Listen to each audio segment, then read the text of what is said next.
Welcome to the Lincoln Ross Story. I'm your host, Crystal Branton, and thank you for joining us. Today, we're discussing how Lincoln Ross became a professional musician, arranger, and composer. Thank you, Mr. Ross, for joining me today. Thank you. Thanks for having me. Yes, you're welcome. Thank you, Willie Brewer. Yes, he invited you. Yeah, he invited me. He's a trombone player, so I guess that's the only reason why. There you go. Yeah. Yes, like mine. So I definitely want to get to know you a little bit more. Yeah. I read a lot about you. As the young people say, entering your name, you are Googleable. You know, you're on the internet, so there's information about you. I hope none of my arrests are on there. Yeah, no, not at all. So I want to start with just your love for music. There's a popular movie that was out, and they posed the question, when did you fall in love with hip hop? But I want to know, when did you fall in love with jazz? Oh, well, I fell in love with jazz kind of late, but to get to the first part, when I fell in love with music, it's as far back as I can remember. And you know, the older you get, it's harder to remember. Yes. But I do remember my grandmother taking me to church. Yes.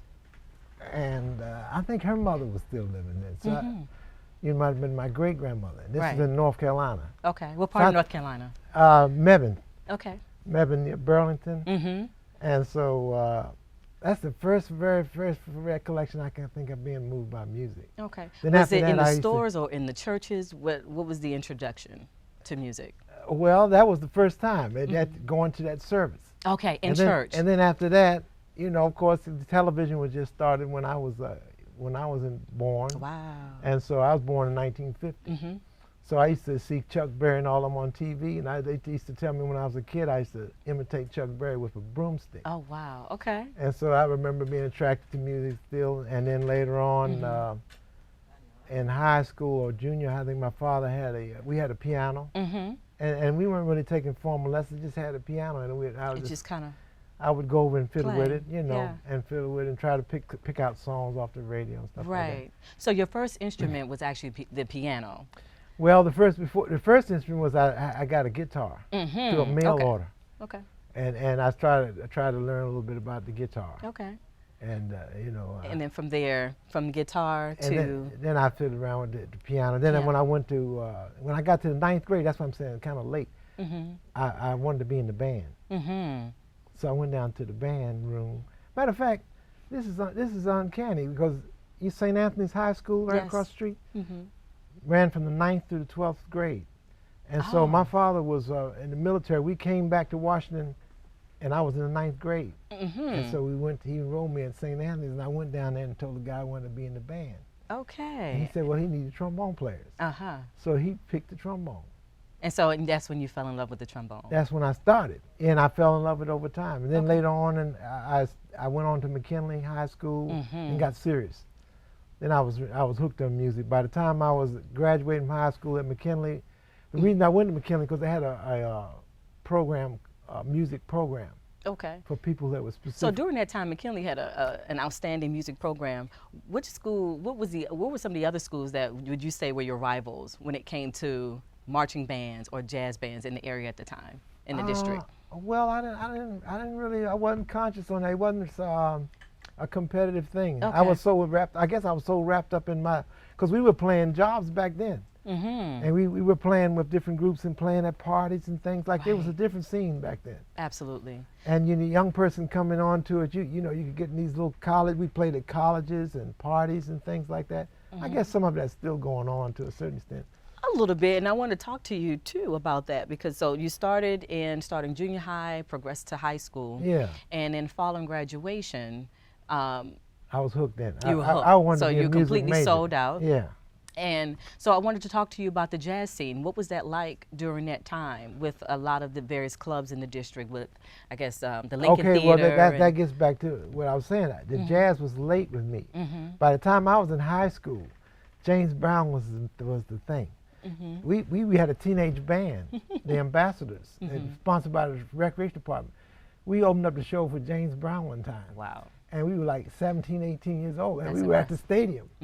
And so at the sound check, we were playing James Brown's music, man. We had it down note for note. I mean, we were the horns, everything. Were you nervous? Not then, we were too foolish, but they came out there and said, look, y'all can't play James's music.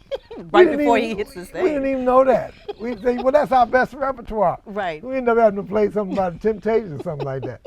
So to answer your question, jazz word didn't come into till later. See, by the time I entered college, I wasn't so enthused by jazz. I was still playing with these cover bands, R&B and type of thing. Motown was the thing of my generation. Hot. Yes. And as I got deeper and deeper into music, oh man, then I discovered the jazz. Ah. And so what were some of your favorite places or establishments to play? Oh, well, favorite? That's a good question. Well, there was a lot of places to play back then. You know, and I don't know if I could say favorites, but some of the places that were regular was a place called Jackie Lee's Lounge. Jackie Lee, where was that located? On Kennedy Street. Okay. The Part 3 on George Avenue. And then we were coming over here, me and my wife were talking about a lot of the churches had these cabaret halls like the Panorama Room. Panorama Room still exists? They were talking about that. Yes. They had a gig with there with Funk the other day. Right. And they're still functioning. They're still functioning. So we used to play a lot of cabarets at the Panorama Room and the Burgundy Room and Pitt's Motor Hotel, I was telling you back then. There was a nightclub on 14th Street. And, yes. And, you know, we were working 4 nights a week. Wow. Or more. And at Pitt's, they used to have a breakfast show. You know, we would play from 10 to 2 and then play for a breakfast show at 5 o'clock or something like that in the morning. I'd be coming home. But that was considered fun. That it was fun. Exciting. It was fun, and you thought you were going somewhere because it was all, Motown was exploding. Right. And everybody, people my contemporary, because I'm a month older than Stevie Wonder. Oh, so he was blowing up at the time. Exactly. And so we were all following behind all those acts back in them days. Ohio players and all that stuff. Right. But as I got more into jazz and into school and studying music, you know, my mind And where did you attend exploded. school? At Howard. All right. At Howard. All right. And back when I went to Howard, it was like $300 a semester. So that's taking you back. I wish I could have had that. I got a little. I used to keep records. I still do. I like keeping expenses and what so college gasoline costs was at like the time. 26 cents a gallon. And I used to Yeah. write down what I was spending because, you know, you wasn't never making a lot of money, so you had to really keep your eye on your pennies. Right. Interesting. And so while at Howard, I'm sure not only did you have to master your craft in terms of playing the instrument, but learning music. Correct? Oh yeah, well I was blessed. Yeah, so what's your take on those who actually know how to read sheet music versus those that just play by ear? Is there a difference? I don't have no particular take. I mean, it's all good. I would like the kids say, it's all good. I got a good buddy of mine, Skip Fennell, has been blind since birth. Great piano player. And of course, Ray Charles. Ray Charles. You know, a lot of great. Stevie Wonder, like you mentioned. So and a lot of, and I even knew a few great jazz greats like Earl Garner, who wasn't blind, but he didn't care about reading music. Okay. He played so much piano that he didn't need to worry about anything. Understanding the sheet music. Well, you know, it limited him if he wanted to play in a pit orchestra for a movie or something where he had to read. But in his case, he was so talented, his career was already laid out for him. Wow. He was just that good. So, I mean, people try to pit that against, I say just take advantage of whatever you have. And just use your gifts to let it work for you. Yeah, if you get a chance, like I was lucky to go to a school and be around all these talented people. I was just talking to Janice about Mr. Penn, and there was other teachers up there. Miss White at Howard was just a mecca of absolutely. Oh man, how lucky can you get? How lucky can you get? The mecca. How lucky can you get? And I was just at the right place at the right time when it came to education because I was $300 a semester. You can't beat that. It was money well spent. And listen, I was in the practice room one day with Mr. Penn, and Donny Hathaway came. Yes, Donny Hathaway. Yeah. I think there's a film or a play out now about his life. Yeah. Which is interesting. So who are some of your mentors? Some of those folks that guided you along the way, whether they were professors or individuals in the community, who actually helped to mold your gifts and your talents? Oh, well, I got quite a few of them too. Mr. Penn, of course. Okay. At Howard, and then you got Lawrence Wheatley. Lawrence Wheatley. Okay. Who was a jazz legend in this town. And so I spent a lot of years under Lawrence's wing. Okay. and he's been gone about 10 years now. But his son, Yeah. like I mentioned to you earlier, he was supposed to do this interview today. Yes. He had a gig, so he had to take the gig. And that's what happens with musicians. yeah, It that's what happens. And so that's serendipity. We get a chance to meet, which is Absolutely. great meeting you. Absolutely. And Same then here. You play the saxophone. I might encourage. Do you still have your saxophone? I only have the reed. I have the mouthpiece. That's it. Hey, I don't right. have the instrument in itself. And my favorite song was by Michael Jackson. What was the name of that song? Oh, he had so Lord. many. But one of the soft, slower songs. It sounded really nicely when the band would play. Yeah. But You Are Not Alone. Oh, yeah, right.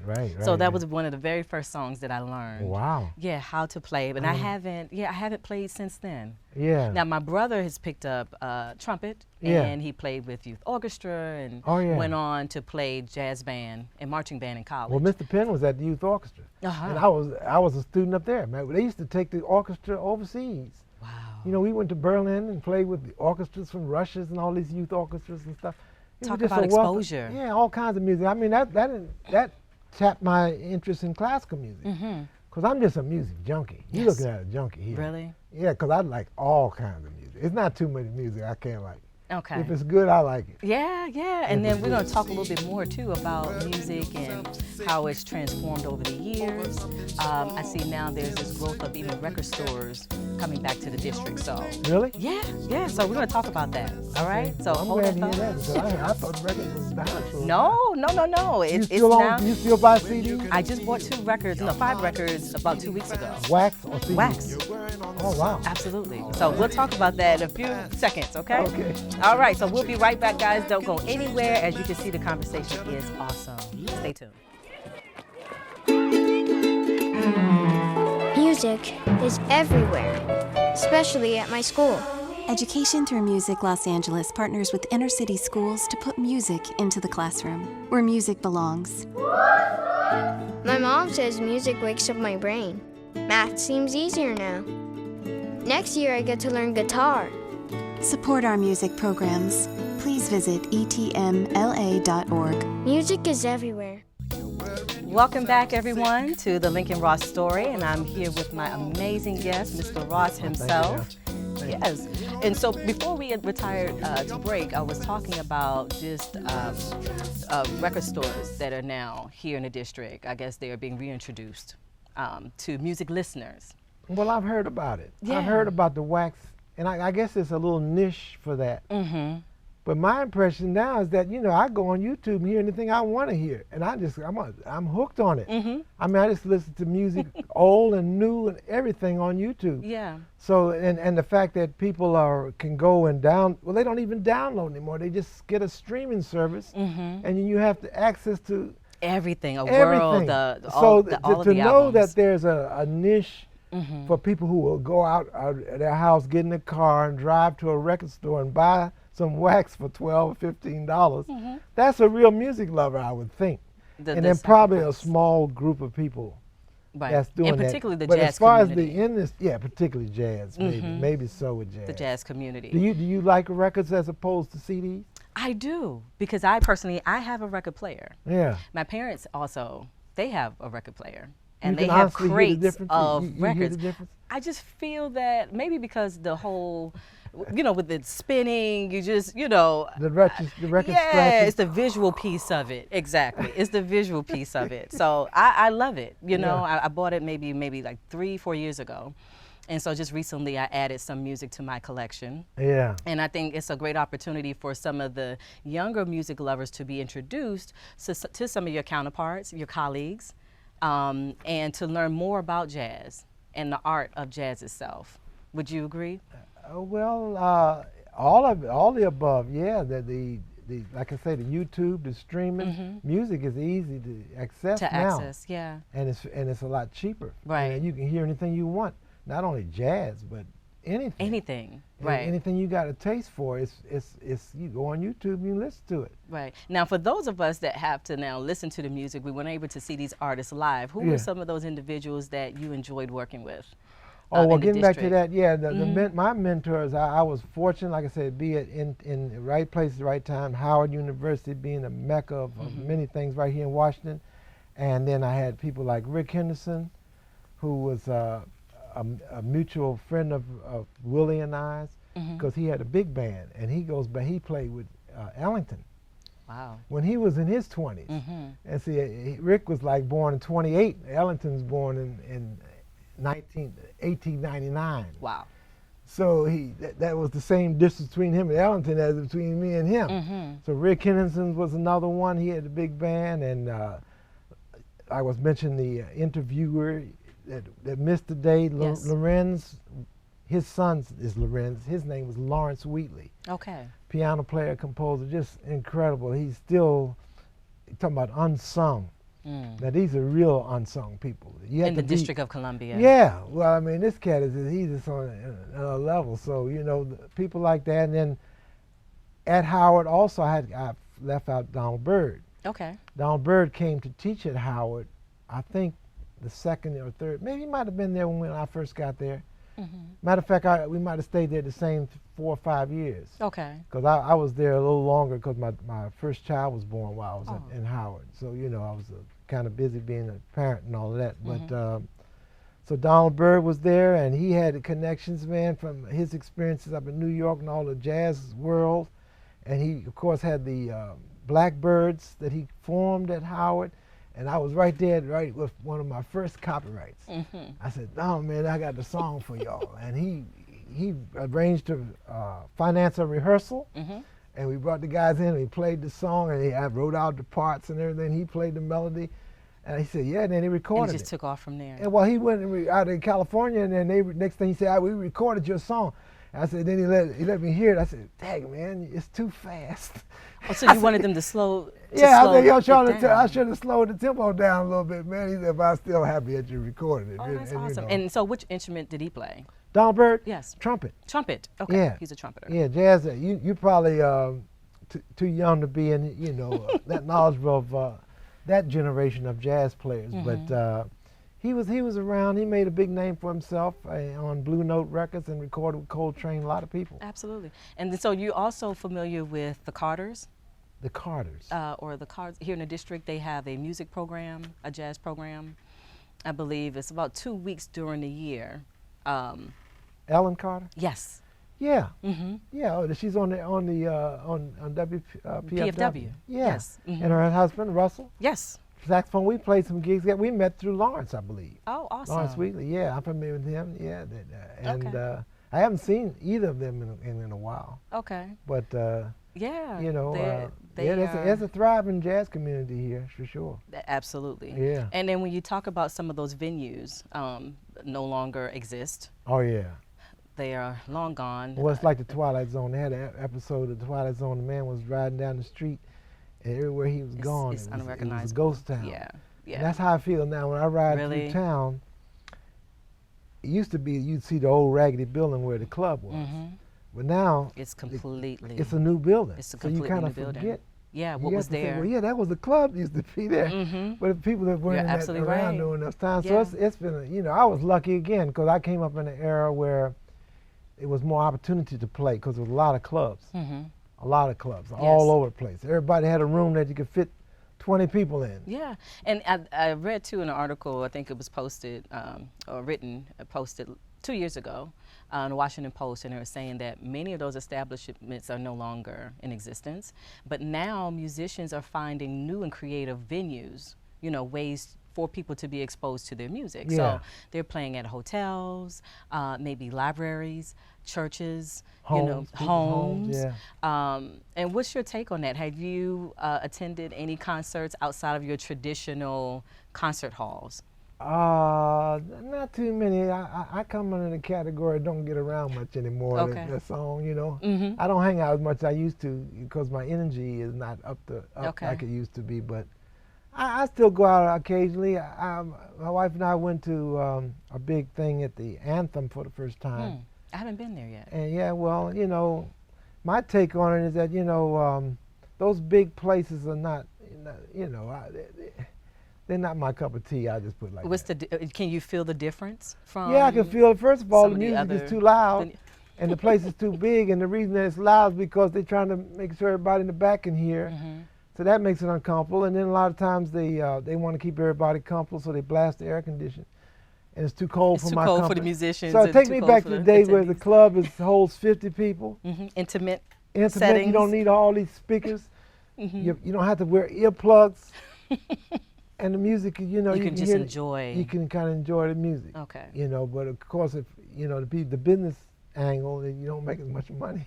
That is true. It is a marketing piece Yeah. to all of this. Yeah. So you know, I came from my era, so you know. Okay. Yeah, and so I know that too. You worked with other individuals. I guess we would consider him more contemporary, but Chuck Brown. Chuck Brown. Yes, tell us about your experiences I was with lucky. Chuck Brown. I was lucky. I didn't do too much work with Chuck, but I met him down through the years, and I sat in with the band a couple of times when they needed a substitute. And so it just so happened when they were recording the Bustin' Loose album. Which is extremely popular. Yeah. Extremely popular. That particular session, the trombonist who was a friend of mine from high school, John Buchanan, he couldn't make that particular session. So I made a substitute job, and the rest was history. So you just happened to fill in for the person who was intended To make that session. to be Yeah. on that and song. I didn't record the rest of that album with them or anything. Wow. As a matter of fact, I didn't even do any of those gigs. I had done some gigs with Chuck prior to that, before Bustin' Loose was happening. Matter of fact, my group, the Three Pieces, our bass player, he ended up playing with Chuck, and he was working with Chuck at that time, and he did the tour and all that, but I wasn't involved in that. Wow. And my blind friend, he was also with him at the time. So every time we hear a particular song, or Chuck Well, Brown, yeah, if you hear Bustin' Loose, that's the only one I you're recorded. playing on there. I'm playing that that is trombone you part. playing trombone. Ba, ba, Wow. ba, ba. It's a simple little part, but people love the record. But that's the signature piece of the song. Yeah. And that's you. Well, me and Tillery. Okay. He's still around, and Leroy, he passed away, the saxophone player. It was three horns. It was three horns, and Bernard, James Purdy. He's passed as well, and he was the producer. Okay. And that was I think through the grapevine, he called me to make that substitution. And we went up to Philly at Sigma Sound and recorded that song in the world-class Sigma Sound studio where all the Philadelphia International and all that. Yeah. And that's where you guys recorded. So you would travel up to Philly to just record. For that session. Yes, for that particular session. Yeah, because that was a record company paying for that. That was behind me. And so there are now venues too that are hosting live sessions. In fact, there's one on H Street where they don't rehearse Yeah. prior to the performance. You Okay. bring your instrument and you play. Yeah. And folks love it. Yeah. They really do. So that's interesting too. Yeah, that is. Yeah, the more contemporary version, and just getting people interested again in the art form itself. Yeah. Yeah. Live music, yeah. Okay. I'm for live music. I am too. I love live music. Yeah. I'll pay for a ticket, a nice ticket to see a live performance. Yeah, I believe that. All right, everybody, we'll be right back. Don't go anywhere. Stay tuned.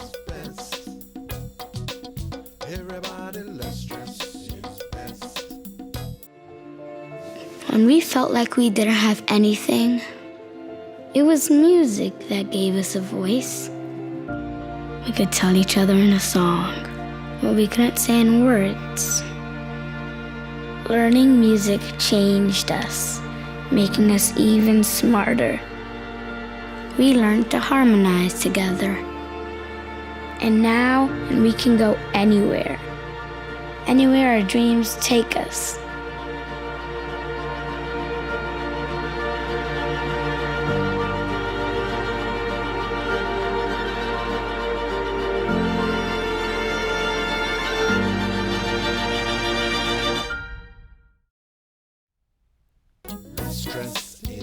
All right, welcome back, everyone, and we're still here. I'm having this amazing dialogue with Mr. Ross, so we're going to continue talking about mentorship and influencers. Okay? Okay. Well, let me just say one thing before I get losing myself.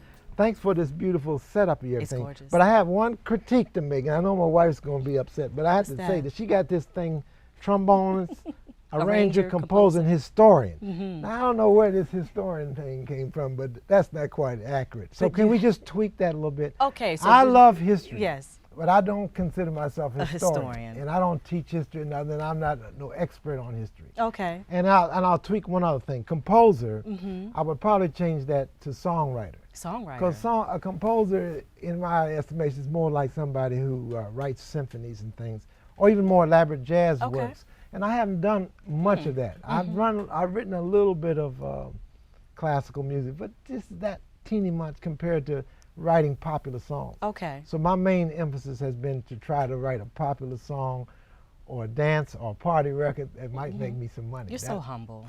Am I? Yeah. I You're don't know humble. about that. I mean, the fact the point is, too, that you've done those things. I'm not so humble as I am awestruck. And I've been around some bad cats. Really? Oh, man, I'm telling you. When I was on the road with Count Basie's band, and that was a lucky experience, I was on the train going to the gig, and we were riding through Europe on this train going to Switzerland, and I'm walking down the car to go to get some food, and there's Count Basie, Norman Granz, Oscar Peterson sitting in the box. And they see me walk by, and I was the baby in the band. The next person was like 20 years older than me. So what was that moment like? He said, "Come on in." We sat in there and talked. It was surreal. It's even more surreal now because at that time I was like, 24. And I didn't realize who I was talking to. The magnitude of that. Yeah, and that I knew Norman Granz. I didn't really know who he was. Of course, I knew Count Basie. And I was just getting hip to people like Oscar Peterson, Bud Powell, and all these great players. So now when I look back and I listen to these YouTube, when I go to YouTube and looking at Oscar Peterson, I can't believe I was sitting there next to Oscar Peterson. And he came to Washington years later one time and played up in Georgetown. I went up there to see him. And he came out the dressing room. I said, "Mr. Peterson, you remember me?" And he kind of looked annoyed at first because he was rushing between sets. Then he looked over and smiled and said, "Oh yeah, I remember you." And he invited me in the dressing room. By that time, I had a demo of my rap record, so I actually gave Oscar Peterson a copy, A personal copy of that record. Of that record. So I mean, so anyway, that's why I'm going to show you this picture of Sure. Count Basie. See this one? Oh, that is. Now, where was that picture taken? This was in Chicago, Okay. and I'm I was not sure I one was of like the- 24 years old. Okay. If the cameras could probably pick it up. I don't know if you can. I was like, that's lucky again. This is really luck. I mean, on a high level. Let me tell you why. Because I was in the gig, and we were playing outdoors under this thing, and this picture was snapped. Just so happened the guy that took this picture was a friend of mine's father, Wow. Small and world. I didn't know nothing about this. Years passed by, maybe a decade. His father passed away. He went to Chicago, and after the family and the burial and everything, he was going through his father's Hold that things. picture up again. He's going through his father's things and found this picture. And he brought the picture back, saying, "I got something you might be interested in." So that's how I ended up And with that this picture. Now, where are you on that picture? Here I am, right here. Okay. So lift it up and show me. So you're here. Yeah. Okay. Wow. See, so I ended up having that. Otherwise, I wouldn't have that picture. You wouldn't have that moment captured. That moment captured. And then about 7, 8 years ago, I discovered on YouTube, we did a gig over in Czechoslovakia. And somebody filmed that. And do you now have a copy? I have a copy of it. I Awesome. have a copy of it. And so, that was just luck. And so let's go through some of the other pictures and flyers that you brought in. Okay, well, this is Take a from trip down one of the memory clubs you lane. mentioned, Memory Lane, the Red Carpet Lounge. Red This is a Carpet flyer. Lounge. Yes. And they used to have a club, and we used to play 4 nights a week. And it was located in the Pitts Motor Hotel. Yeah, Lorraine Rudolph was the attraction. We were playing behind her. Rock Tipton and the Third World Revolution was the name of our band. Okay. And so I must have been 21. I was still in school at Howard. And this is how I was paying my rent. Fantastic. I mean, it was just heaven back then. Right. I mean, we were making money, and I was paying to go to school, studying music. And performing with some of the greats. The greats. And I learned a lot. These people mentored me as well. And Lorraine, she's, maybe a decade older than me. She's still around and great vocalist. Yes. And she had been to Motown and all that stuff. And some of these other Let's people. keep it going. Keep it This on is going. awesome. This is a picture of, I went through the thing this morning in a quick rush. This is Lawrence Wheatley Okay. playing at the One Step Down, which is now a subway station down on Pennsylvania Avenue. Really? Yeah, and we used to jam down there. That's where I was really deep in jazz and bebop.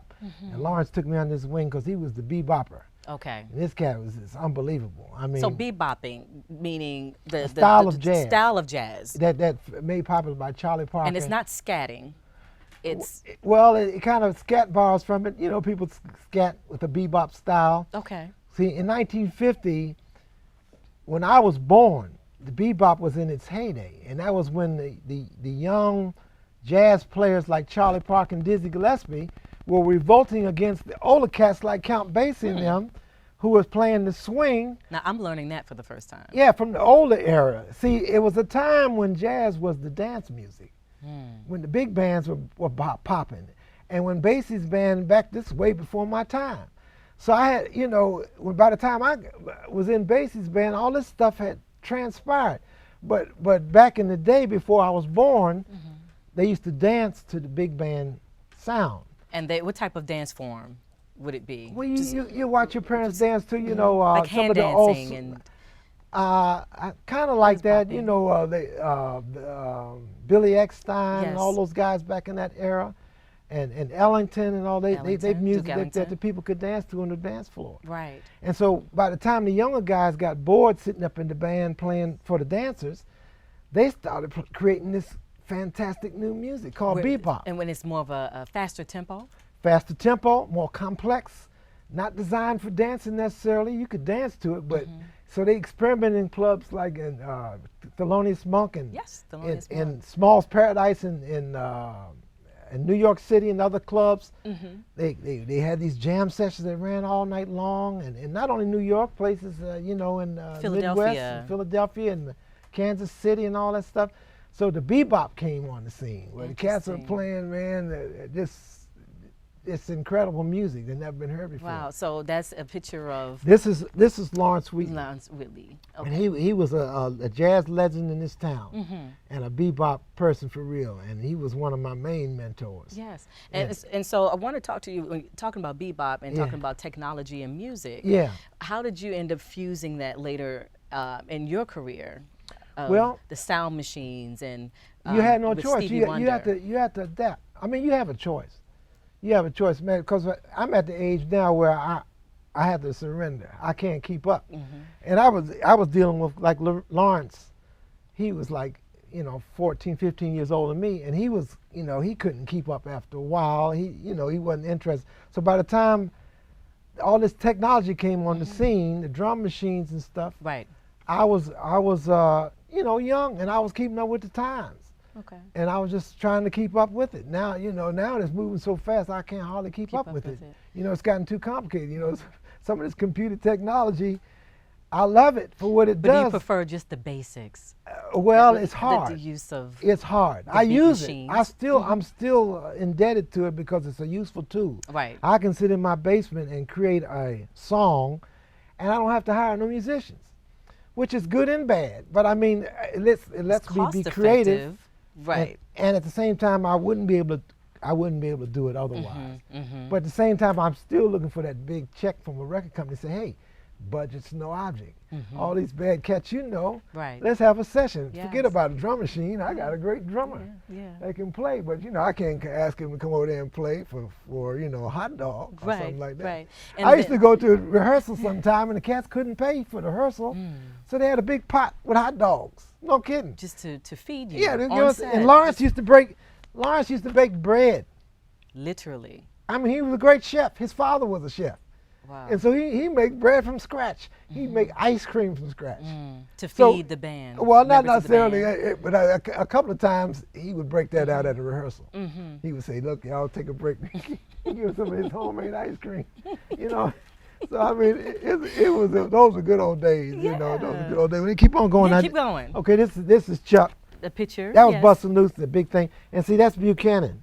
That's the Okay. real trombone player was in That the band. was intended for Yeah, that, for that session. So old Lucky Me was Did there. he ever have a conversation with you about that? And Yeah, I guess after over the the years. after I the just saw song him not took too long off, ago. Yeah, and he then you plays replaced he him. plays with a go-go band now. Proper Utensils. I went Okay. to see him, me and my wife. But did he ever feel, I guess, a bit like, wow, that was a missed opportunity? Well, That is one of the most we never popular talked. songs We never. now. We never. You never talked. really He talked probably about it? thought of it, I guess. You know, but you know, it's a backside to that story too, because as great as that experience was, the business wasn't right, and so to make a long story short, first of all, my name didn't go on the record. I didn't get no credit, and then secondly, they didn't file the papers right. so the union didn't record the documentations for advance Interesting. royalties. So all these royalties that you get, which I would only be entitled to a small percentage, just being a Exactly. background But musician. you have on- received absolutely Zero. I got $50 out the session. from that session. From the session, I had to chase the guys down to get that.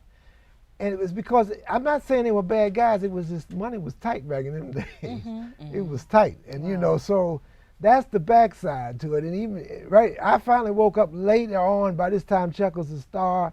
And I was trying to chase him down and say, Chuck, can we get this straight some kind of way where I can And have your name added to the Because they had record. Bust Loose in a record one time, and the union sent out some flyers about, you know, filling out the paperwork if you were on the session.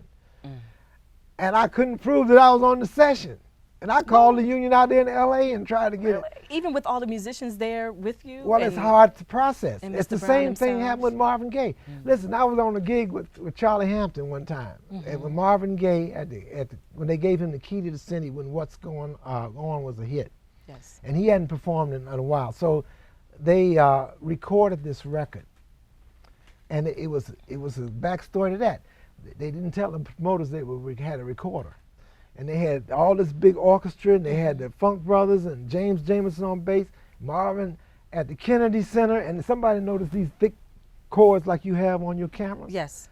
And they said, wait a minute, and they went back there, and some of the string players said, you got a recorder back there. They said, you can't do that. You got to, you know, the musicians had to get a different contract. So they held up the whole concert The entire concert. until they got the union man to come down and negotiate.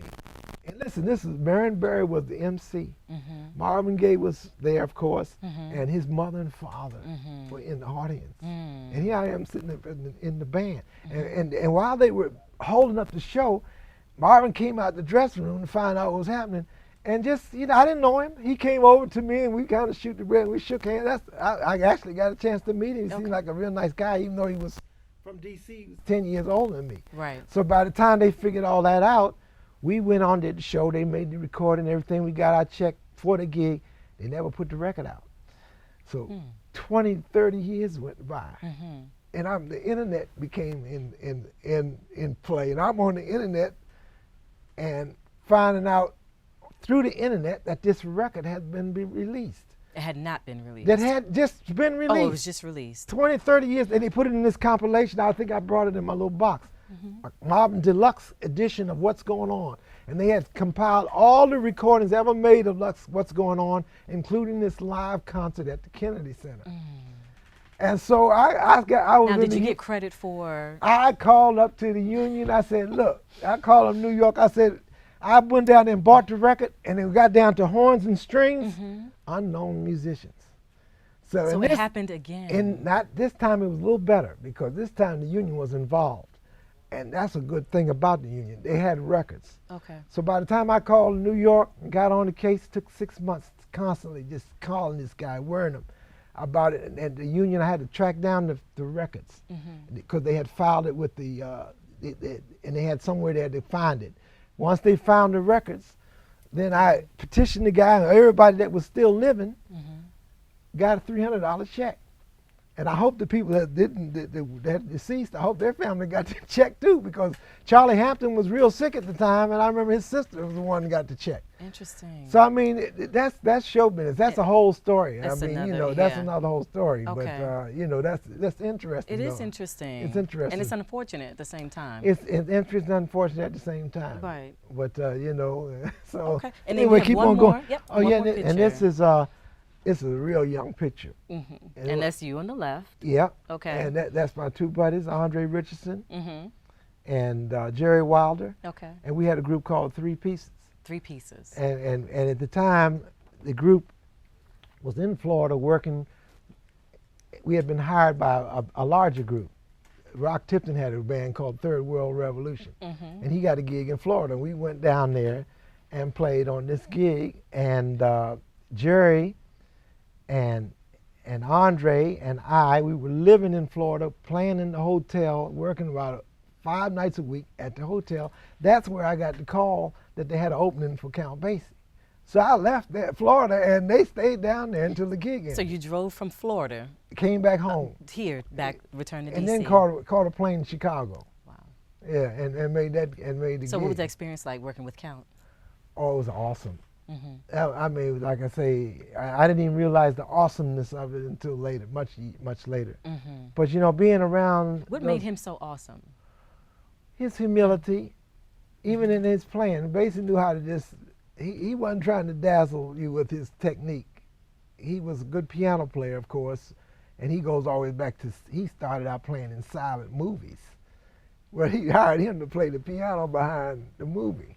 And he could During play a live movie, he Yeah, would be he's playing the piano. while the movie and is he being took shown. he took lessons from some cats like Fats Waller, who was a prodigy. Now basically wasn't quite a prodigy like that, but he was a good solid piano player, and he knew what the people. If he was at a gig and they dancing, he was like Chuck. He knew what number to call, and he would just play a little tinkling on the piano. And the older guys in the band, they knew exactly what the number was. I Now, was when young. you say number, meaning The- you knew the what song selection. And the they had selection. numbers on them. Okay. So he had a big thick old book, maybe 1 through 400, and so he would start tinkering, and they would pull up the song. I didn't know the song from the tinkers. I knew. So that's the one. The guy next to me said that's so and such a song, number 44. So now I would rush to try to get my music up there in time, so I wouldn't miss the So cue. based on an intro, the musicians knew what song Yeah, it because was. a lot of and those it could guys had be been in the band 10 10 years. songs. Some of them guys been there 10, 15 years. Listen, I didn't stay with Basic but a hot minute compared to some of those guys. But like to answer your original question, it was just an awesome experience just to be, you can learn a lot from books. You can learn a lot in the practice room. But if you're a trombone player and you're sitting between a great trombone player on that side and another great one on that side, and your little ass is sitting in the middle, you're going bound to pick up something. It's going to put a fire up under you. You're going to try to do your best. And so that was the greatest part of it. And not only them seeing, we went overseas, and in the wings they had, like I said, Oscar Peterson was on the show, and I would be in the wings before. This is a good story. You can't leave this one out. Every night before the show, we overseas traveling, doing this Norman Granz Jazz at the Philharmonic series, traveling from city to city, and they would have, they open up the show with Oscar Peterson playing the piano by himself. And then they would have, his trio would join him. And then Count Basie would come out, and they had two pianos together, and they would have Oscar and piano playing Playing simultaneously. simultaneously. Then after that, we closed the show out. This is the one I found that video on. And then the big band would come out, and then we would finish out the show. So one night, every night, I was so dazzled by Oscar. I mean, you couldn't, if you're a music lover, and this guy could just play the piano like, oh man. I mean, every night I was in the wings before we came on, just checking out Just the to Oscar. watch and observe. And so every night I would see Basie come up on cue right before it's time for him to come on. And so one night he came up beside me right before he going on, and he said something to the effect, hey, can you imagine what it's like to have to go on there and play with this bad motherfucker? That's what he was saying. Because Oscar basically would be up there playing. What was one of the most intimidating performances that you've had to just get through? Your nerves almost overtook you. Well, something. My wife hooked up a promotion of a song that was written for this TV show years ago on Channel 7, and it got selected, and we had to do this live thing on the street in Columbia Station. And so I had written this little song called "Come to Washington," and I got so unnerved about it. They had the crew down there on the street. I forgot the lyric to the song, and I had written the song, and I couldn't remember. So she was sitting out there trying to help me with the lyrics. So that was one of the most unnerving things. But then you get nervous. A lot of things are unnerving about music. I mean, if you're in the studio and you hit that record button, that's going on the tape. Or live performances. Yeah, and it's, we all been in a long time, like myself, and you play in old venues and small clubs, and you don't really know what it's like until you get out in one of them big venues and you didn't stand in front of 10,000 people. Absolutely. It affects you a little bit. It does. Yeah, it makes you. So But you're praying that your talent just pushes you on Yeah, through. it'll make you a little nervous. Yeah, Okay. I admit that. And I so- guess you get used to it. Yeah, you get used to it. I have never played that many times, so I haven't got used to it. Yeah. yet. And so I wanted to double back a bit. You talked about your wife and her helping you in that moment. Some of the other women that you've worked with. Well, Ella Lorraine Fitzgerald, Rudolph, Elaine Rudolph. Millie Jackson. Mm-hmm. I went on tour with Millie Jackson to South Africa, of all places. Mm-hmm. You know, and I was Now young that's back in. extraordinary. Yeah, that was that. I forget what year exactly. What year that was? When was that? You see, I've forgotten some of the dates. But anyway, that was interesting for a lot. We stayed over there about 6 weeks. Oh, that's a long time. We stayed over there. And what year was this around? What year? That's what I was just trying to remember. It must have been the late 70s. Okay. It must have been the late 70s or 80. It may have been late 70s or 80s, something like that. Mm-hmm. And we stayed over 6 weeks. We went to Cape Town and Johannesburg, and it was a weird experience, you know, because during that time, I think that was before Mandela was released, I believe. So you I was know, going you to ask still you had about that. you still had you still you go in a liquor store and they had the Apartheid. white Mhm. and the black only. And I made a mistake of going to a restaurant one time, and I was in the wrong section, so the people came over and said, "You got to move." So you know, anyway. And this was after desegregation here in the States, but you still experienced it abroad. Yeah, well, you know, I Form of I racism. never had that happen to me before. Okay. And then I was crazy then, you know, I was young. So, you know, I was doing a lot of you know, things that young people do, like smoking herb and stuff like that. Okay. Over there in South Africa, and I was backstage smoking herb one time, and the guy said, "Man, you better be careful because these people over here are strict. You'll go to jail." Yeah, I was going to And say that's risk so arrest. I didn't realize it then, Mm-hmm. but now I said, "Boy, you was lucky. You was a lucky rabbit." Not only that, I mean, I was so bold that when we left, I had some herb, and I wasn't going to throw it away, Right. so I put it in my sock and walked through the customs with the herb. So by the time I got back to New York, the cats was knocking on my door trying to get a joint. I said, "No, man."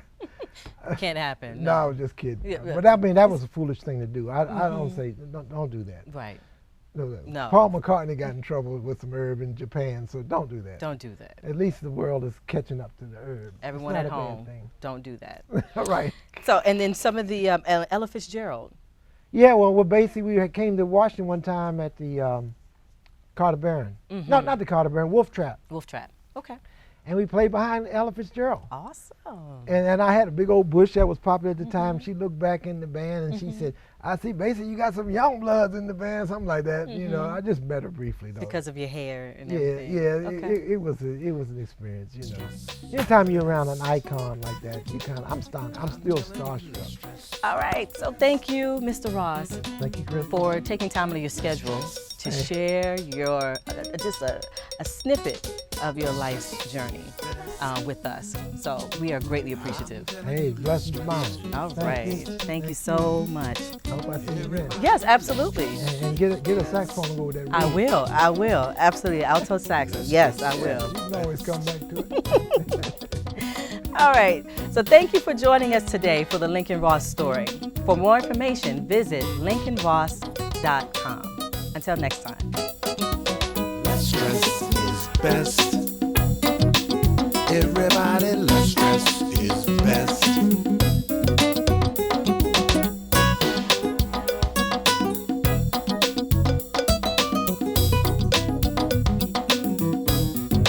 Less stress is best. Everybody, less stress is best. Less stress is best. Everybody, less stress is best.